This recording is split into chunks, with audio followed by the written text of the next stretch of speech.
everyone. Passover is around the corner. We're all very excited, some of us terrified. And the last thing we want to do is come into this holiday and to feel like we aren't really tapping into anything. You know, there's many days in the Jewish calendar. Independence Day, Thanksgiving, Jewish holidays. How do we approach these days? Do we just wave a flag and commemorate a historical event? On Passover, it's a lot more than that. You see, the idea of time, according to Judaism, is not just some concept that is boundless. We view Zman, time, to have been one of the many things that the Almighty created way back at the time of creation. And when we go around the Jewish calendar, every single day has a special energy in it that one can tap into. For example, a person wants to get atonement, he can pray to God every single day for forgiveness. But there's a special day in the Jewish calendar, which we come around every single year, that has in it special energies and capacities for atonement. And that day is Yom Kippur.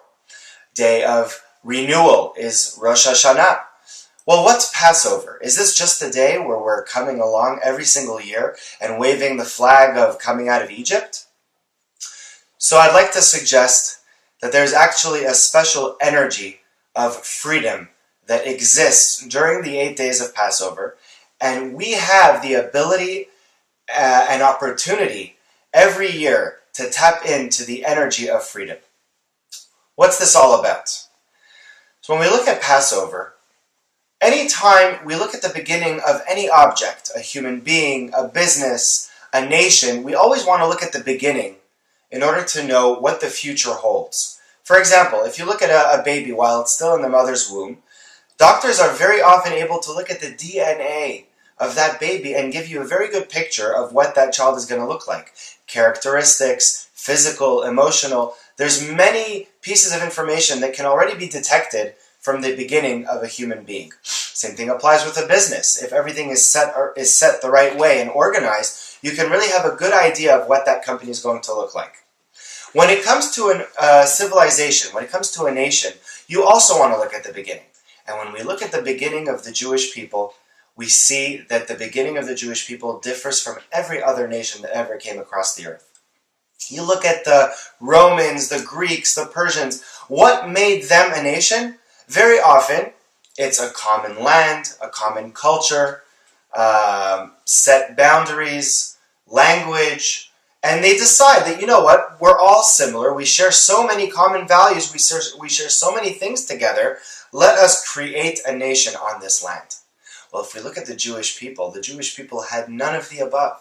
The Jewish people were in bondage in Egypt for 210 years, and then upon leaving Egypt, God takes them out miraculously, and the Jewish people are forged in the desert with nothing to eat but manna coming out from the sky. And 10 plagues hitting Egypt, the splitting of the ocean. Nothing about the creation of the Jewish people fell into the normal laws of nature. What are we to take out of this? So when we come to Passover, the realization has to be that the Jewish people are a people that are like none other. We did not begin under normal circumstances. We do not fall into the regular laws of nature. The same way our people were forged miraculously, totally through the hand of God, so we continue to this very day as the Jewish people to live our lives as Jews above the laws of nature.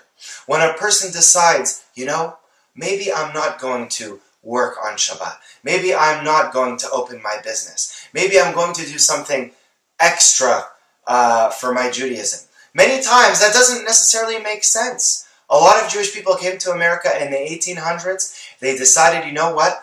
I'm not going to work on Shabbat. And you know what they were told? Thank you very much, Mr. Jacob. Please do not bother coming back on Monday. It did not make a lot of sense. It wasn't the natural way to not work on Saturday.